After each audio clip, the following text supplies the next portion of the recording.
It's not because the dollar cost of the debt is about 6% versus rupee, say 16% or something like that. So even if there's a deval of 10% per annum, we would still be break-even. It's only if it goes beyond 10% do we lose out. In fact, the last 2-3 years have been actually very good for us because we've actually gained because the deval hasn't been that much.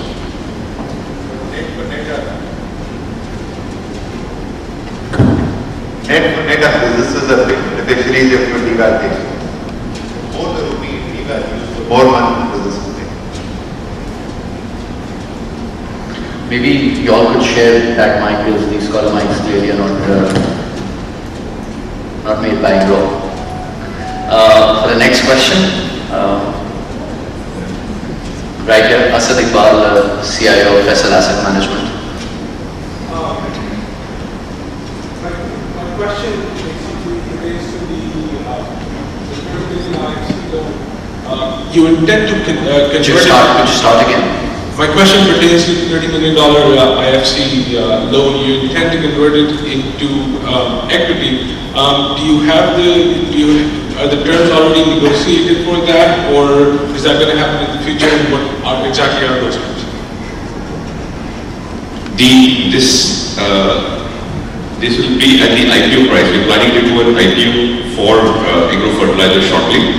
And while it's an in-principle agreement, the agreements have not been signed yet. But the understanding is that they will be sort of treated at the same price as the IPO price.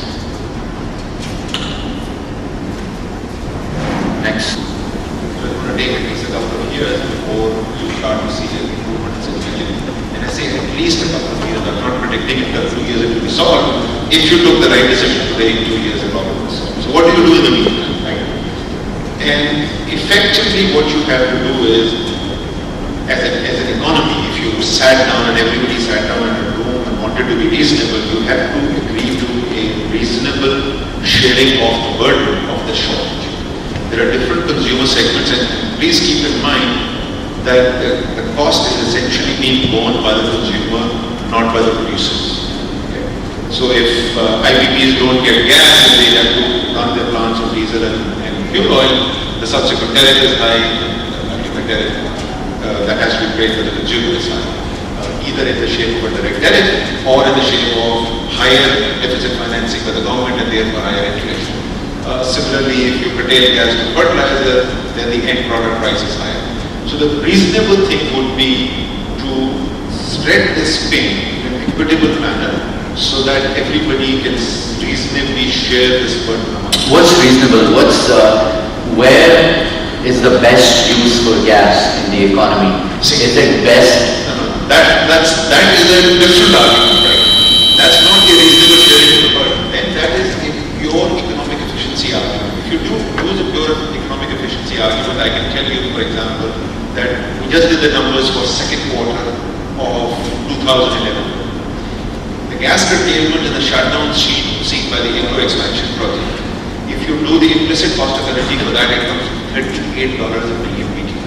Furnace oil is $16 a million BTU. It is twice the curtailment that has been done on our plant are more than twice as expensive as importing furnace oil. Diesel is at $24 or $25. This is the most expensive way of solving the energy crisis. But Junaid, I'm telling you, it is unreasonable to apply this left side of the brain pure economic efficiency argument.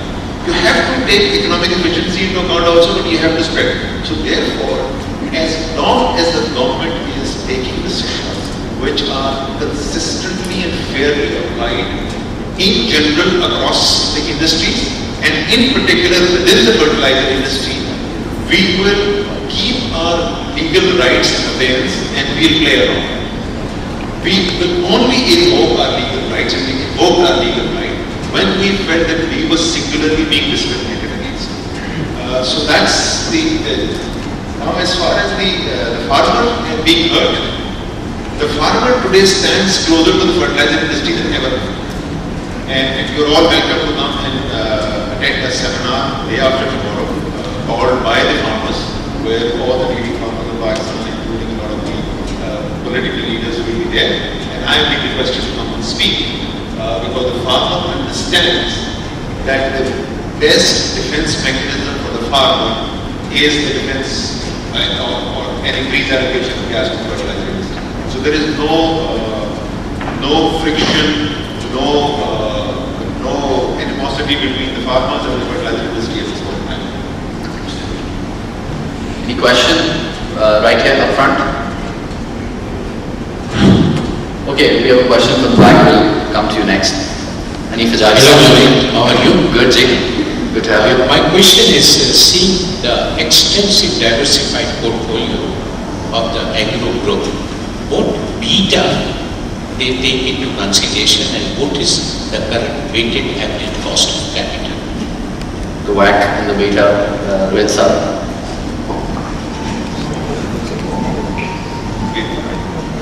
Actually, when we invest in a particular industry, we then look at the cost of capital as it is for a particular industry as such.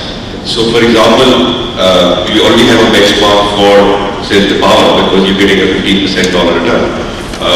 Stable businesses like fertilizer or power would have a different return versus, let's say, foods, which has market competition and therefore the required return could be higher.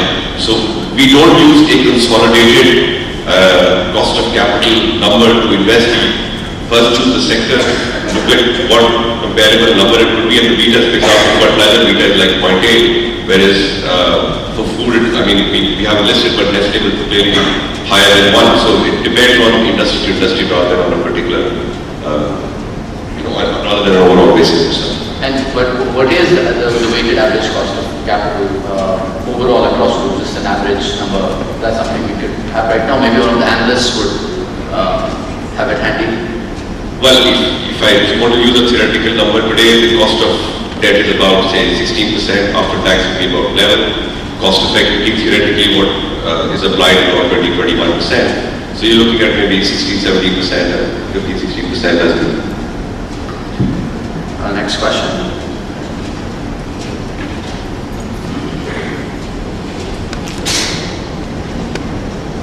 My name is Sashit and I am from UBL Fund Managers.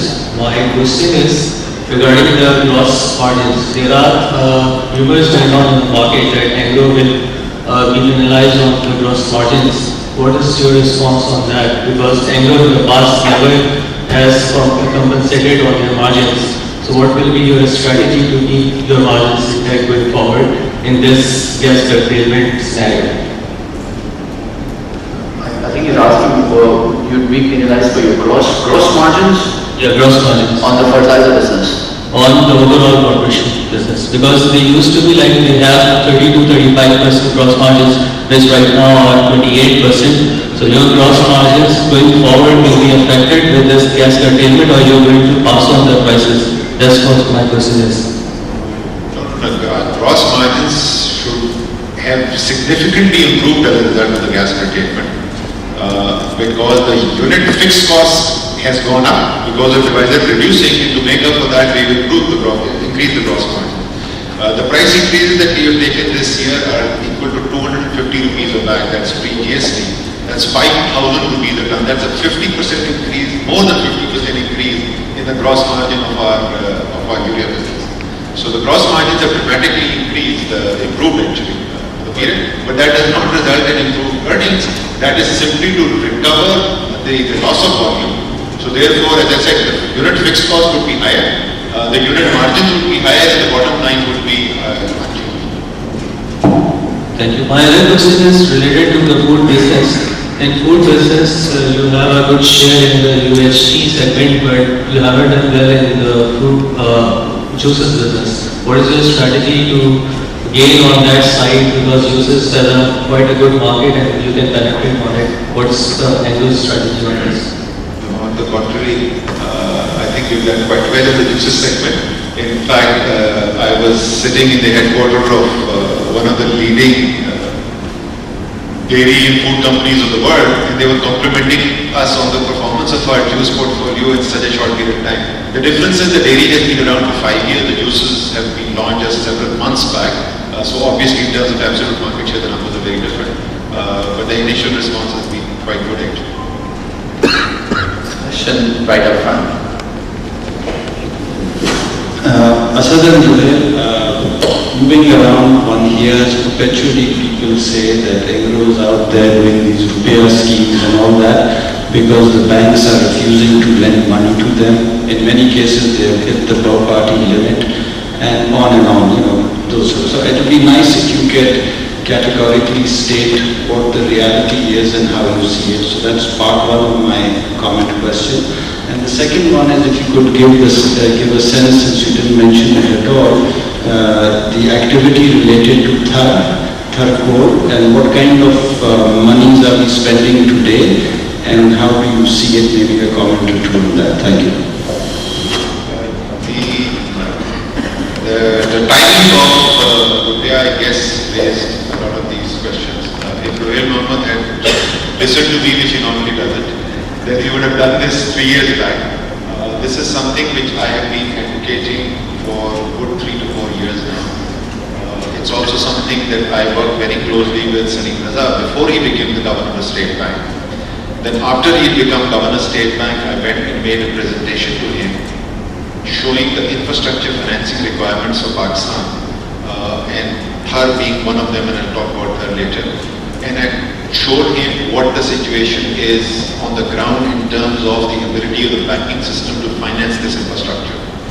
And here you are sitting in a situation with hundreds of billions of rupees of investment is required, and it is difficult to raise $1 billion from the financing system, from the banking system for that. So where will Pakistan get all this infrastructure from? How are you going to overcome these energy shortages? So you have to do something else.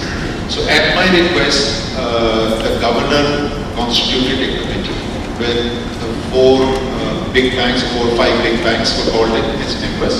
Rohil was made a member of that committee, and we had somebody from Raush Power also in that committee. They came up with 4 different recommendations, and then one particular one was picked up. This is when Salim Raza was governor. So we worked significantly in this area of looking at term financing for infrastructure development which goes outside the banking system. If you look at it internationally also, and if you just understand the inherent economics of what is going on, the current system in Pakistan is totally absurd. I go to a bank whose credit rating is inferior to me, and I borrow from that bank. It's just counterintuitive. It doesn't make any sense at all. So we have to develop this market. There have been other attempts which have not been successful, and it needs a big company. It needs somebody with credibility, with cloud, with the financial resources and the management efficiency to execute the initial transaction to develop that market. Even in that very first transaction that we did, we were doing it to develop the long term, but even the very first transaction, all-in cost was actually lower than borrowing from the bank. And it becomes relatively cheaper and cheaper and cheaper as we go along. And inshallah in 5 years, 7 years, 10 years, you'll see not just Engro but the other leading corporates would be borrowing at rates lower than what the banks have to pay. A lot of those banks, not every bank, but a lot of those banks, because it's simply better credit risk. They have got better credit ratings. So that's the rationale. It is critical. Pakistan's industrial development for the future depends on the development of instruments like this. The development finance institutions which were created are all gone, and now the only purpose they used to serve was invest in the stock market.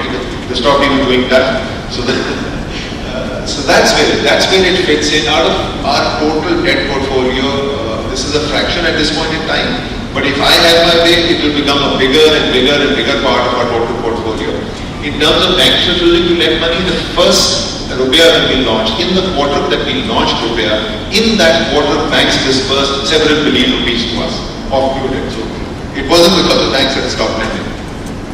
I think it's also important to note that bank deposits are now close to 5 trillion, and the banking spread has all again gone up to about 7%. So there is a huge market to be tapped, and in fact what Asad Sahab was just mentioning, there are at least 3 corporates who will be coming out with their own version of a rupiah certificate within the next quarter, rather one within this month, which you will see. So I hope that answered your question. Yeah, there was a question on Thar. How much are we spending on it? It's just several billion rupees that are being spent right now. So it's not significant money. Where it stands is that we have completed our part of the scope of work last August. And then, I don't know, some of you might have seen it, I had a press conference with the Chief Minister said, in which he was very kind to acknowledge the fact that Engro had completed its work, and as he said, ahead of time. There was also work which had to be done related to the incentive structure, which was all done. The ECC approved it, the Thermal Energy Board approved it, and then subsequently the ECC approved it. So that part was all complete.